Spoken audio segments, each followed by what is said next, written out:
Hello everyone, welcome back to my channel. This is Minupur, first professional MBBS student. तो I hope कि आप लोगों ने मेरी पुरानी वीडियो देखी होगी अबाउट माई नीट स्कोर और मैंने उसको मैं बताया था कि I scored complete 360 on 360 in biology. तो बहुत लोग सोच रहे होंगे ना कि 360 और 360 लाने के लिए क्या क्या पढ़ना पड़ता है, मतलब कैसे ला सकते हैं। यार ये इजी नहीं है कि हम इतने बड़े कंपटीशन में 360 ऑन 360 ले आए, बट इम्पॉसिबल भी नहीं है। तो मैं अपना शेयर करने वाली हूँ कि मैंने क्या पढ़ा था, कैसे पढ़ा था, क्या क्या एफर्ट्स डाले थे कि मेरे 360 ऑन 360 आए थे। So let's get started.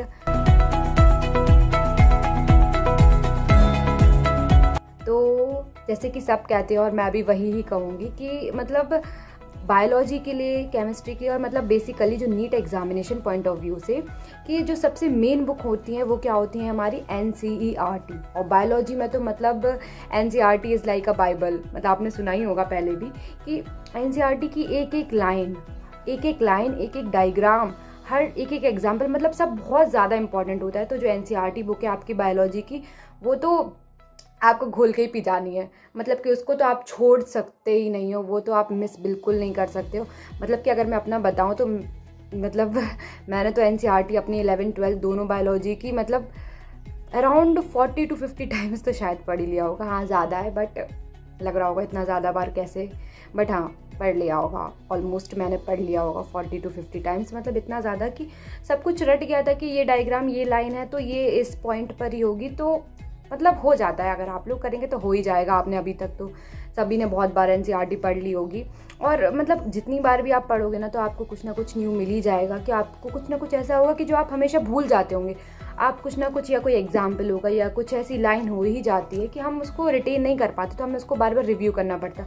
मतलब तो पढ़ते तो सभी लोग हैं, बट कैसे पढ़ना, जब भी आप पढ़ने बैठे अपनी NCERT को तो आप अपने हाथ में एक पेन होना चाहिए, हाइलाइटर, जिससे भी आप मार्क कर सके अगर आपको कोई नई चीज़ दिखे। मतलब अगर आप मेरी NCERT बुक देखेंगे तो आपको तो पूरी बुक कलरफुल मिलेगी, पूरा मार्क की। जितनी बार भी मैं तो पढ़ने बैठती थी सबसे पहले पेन, मार्कर, कुछ भी हो चाहिए ही चाहिए, क्योंकि कोई ना कोई ऐसी लाइन हो ही जाती है कि जो हम हमेशा भूल जाते हैं।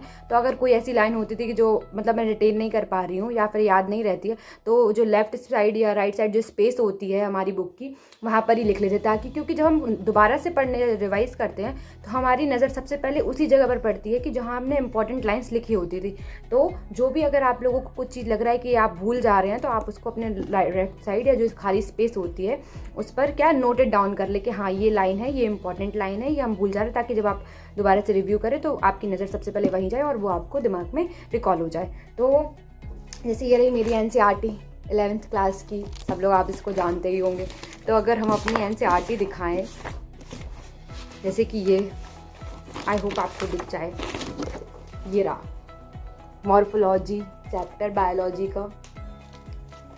तो इसमें देख ही रहे होंगे कितना ज़्यादा कलरफुल है पूरा सब कुछ, और यहाँ पर स्टिकी नोट्स भी होते हैं कि अगर आपको एग्जाम्पल लर्न करने के लिए ये रहा, साइड में भी लिख सकते हैं जैसे कि लिखा हुआ है। और अगर हम इसको पेपर टर्न करें तो ये जो एग्जाम्पल्स है ये हम भूल जाते हैं, तो यहाँ पर साइड में करके मतलब जल्दी जल्दी देख सकते हैं। और भी ये रहा पूरे में स्टिकी नोट्स है, यहाँ पर भी सबके एग्जाम्पल लिखे हुए हैं, ताकि हम जब सबसे पहले देखें तो ये तो आप ऐसा ये मेथड यूज़ कर सकते हैं। मतलब मेरी तो ऑलमोस्ट पूरी बुक ही ऐसी कंप्लीट भरी हुई है, हर चैप्टर में हो ही नहीं सकता कि लिखा ही ना हो, क्योंकि जितनी बार पढ़ी उतनी बार मार्क करना होता है। और इम्पॉर्टेंट चीज़ तो जो मुझे याद नहीं रहती तो साइड में लिख लेती थी। तो ये तो सबसे बेस्ट तरीका है कि आप जब भी अपनी NCERT पढ़ें, अपना पेन, पेपर, हाइलाइटर लेकर रखें और अपनी NCERT को मार्क करते चलें जितनी बार भी पढ़ें। और एक और चीज़ है जो मैंने की थी कि अगर आप ऐसे भी कर सकते हैं, कोई भी अपनी हैंडबुक टाइप जो बुक होती है, आप हर क्वेश्चन से जितनी बार भी पढ़ें, अगर आपके पास टाइम हो, जैसे पढ़ रहे हैं तो एक एक लाइन के आप क्या क्वेश्चन बना सकती हैं, क्योंकि बेसिकली आना तो क्वेश्चन फॉर्म में ही है। तो जैसे कि ये रही मेरी छोटी सी कॉपी, इसमें मैंने अपने बायोलॉजी के हर चैप्टर के क्वेश्चन बना रखे थे। जैसे कि ये देख रहे होंगे, ये चैप्टर है cell the unit of life, तो इसमें भी क्वेश्चन आंसर, ये ऐसे बहुत सारे, मतलब अगर मैं आपको दिखाऊं, जैसे ये मैंने बनाई रखी थी अपनी छोटी सी, जैसे कि ये cell the unit of life है, तो इसकी हर एक लाइन से क्वेश्चन आंसर इस फॉर्म में आप बना सकते हैं, मतलब बहुत सारे हो जाते हैं। तो मैंने बहुत सारे बनाए हुए थे, हर चैप्टर से बनाए, जैसे कि सेल वाले चैप्टर से 126 क्वेश्चंस, मतलब सोचो पूरा चैप्टर क्वेश्चन के फॉर्म में लिख लिया तो कितना ईजी हो जाएगा। देन अपना दूसरा चैप्टर आ गया है, तो इतना सब कुछ लिखा था। और लिखने से क्या हो जाता है कि आपको वैसे ही लिखते लिखते लर्न हो जाता है, क्योंकि आपने इतनी बार पढ़ा है, फिर आप उसको लिख लेंगे।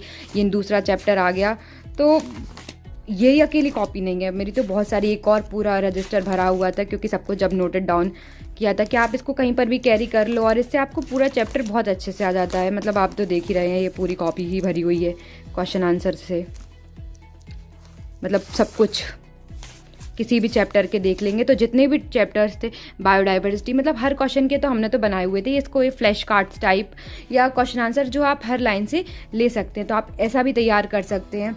जैसे कि साइंटिस्ट आप ऐसे भी कर सकते हैं, अगर कोई एग्जाम्पल से आपको याद नहीं हो रहा है तो ये जैसे कि एग्जाम्पल ऑफ ब्राउन एल्गी लिखा है, तो आपने इसकी शॉर्ट फॉर्म शॉर्ट ट्रिक्स बनाकर याद करने के लिए तो सब आप एक जगह नोट डाउन कर लें। और भी मतलब हर चीज़ इस तरीके को भी आप हम बात कर रहे थे, अभी तक हमने बात करी कि एनसीईआरटी को कैसे पढ़ना है और एनसीईआरटी मस्ट है। अब मेरी प्रिपरेशन में मैंने एलन की जो मॉड्यूल्स, मतलब मेरे पास तो एलन की मॉड्यूल्स थी, तो एलन की मॉड्यूल्स सारी पढ़ी हुई हैं। उसके बाद जो उसकी एक्सरसाइज होती थी प्रीवियस ईयर क्वेश्चंस, वो भी सारे लगाए थे। तो जो क्या होता है कि एनसीईआरटी तो मेन है ही है, लेकिन कुछ कुछ कॉन्सेप्ट समझने के लिए, जैसे कि आपका एग्जामिनेशन आता है नीट में, उसमें एप्लीकेशन बेस्ड क्वेश्चंस भी आते हैं कि आपको जो आपने पढ़ा है आपकी अंडरस्टैंडिंग के अकॉर्डिंग आपको उसको अप्लाई करना है। तो उसके लिए आपको हर कॉन्सेप्ट को समझ में आना चाहिए, सिर्फ रट लेंगे तो वो भी काम नहीं चलने वाला। तो उसके लिए मैंने तो एलन की मॉड्यूल्स है, सारी मॉड्यूल्स पढ़ी थी, तो कॉन्सेप्ट भी काफ़ी अच्छा था कि हाँ अगर कोई एप्लीकेशन बेस्ड क्वेश्चन आ जाए तो हाँ मतलब कर लूँगी। तो अगर आपके पास टाइम है, आपको लग रहा है कि आपकी प्रिपरेशन इतनी है कि आप एक बार और मॉड्यूल्स को, मतलब अगर आपके पास कोई भी कोचिंग के हैं, मतलब एनी कोचिंग, कोई भी कोचिंग के मॉड्यूल्स हैं, तो हाँ आप उसको भी गो थ्रू कर सकते हैं। या फिर जो कठिन चैप्टर हैं, जो आप भूल जाते हैं, तो आप उसके कॉन्सेप्ट बिल्ड करने के लिए भी उस चैप्टर को मॉड्यूल से रेफ़र कर सकते हैं। तो मतलब बायोलॉजी एक ऐसा सब्जेक्ट है जिसके लिए आपको रिवाइज़ करना बहुत मस्ट है। तो आप मतलब हर चैप्टर को बहुत बार, जितना ज़्यादा से ज़्यादा हो सके आप उसको रिवाइज़ करिए। तो बस यही है कि बायोलॉजी में बस रिवाइज़ करते रहना है, पढ़ाई करते रहना है। और अगर आपको जैसे रिवीजन के लिए भी आप बहुत अच्छा यूट्यूब सोर्स से कर सकते हैं, ताकि आपका कोई वीडियो है तो वो इम्पॉर्टेंट पॉइंट्स को ही आपको बताएंगे, तो आप उससे भी कर सकते हैं। तो आपके पास सोर्सेज इस बार तो बहुत सारे हैं, सोर्सेज तो हमारे पास बहुत सारे होते हैं, हमें उसको यूटिलाइज़ करना आना चाहिए। तो ऑल द बेस्ट। तो मैंने तो ऐसे ही किया था, तो अब आप लोग भी अच्छे से करिए। आई होप कि आप लोग भी बायोलॉजी में आप सारे सब्जेक्ट में बहुत अच्छा स्कोर करें, full out of full marks लेकर आए। तो बस आपको उसके लिए बहुत ज़्यादा पढ़ाई करनी है, अच्छी सी प्रिपरेशन करनी है। तो अपना माइंड बिल्कुल फोकस करके रखें कि नहीं, बहुत अच्छे से करना है, इस बार बहुत अच्छा नीट क्रैक करना है, अच्छे से कॉलेज में जाना है, MBBS करना है। बहुत अच्छा लगता है जब हम MBBS की सीट मिलती है। तो बस कीप स्टडिंग। बाय।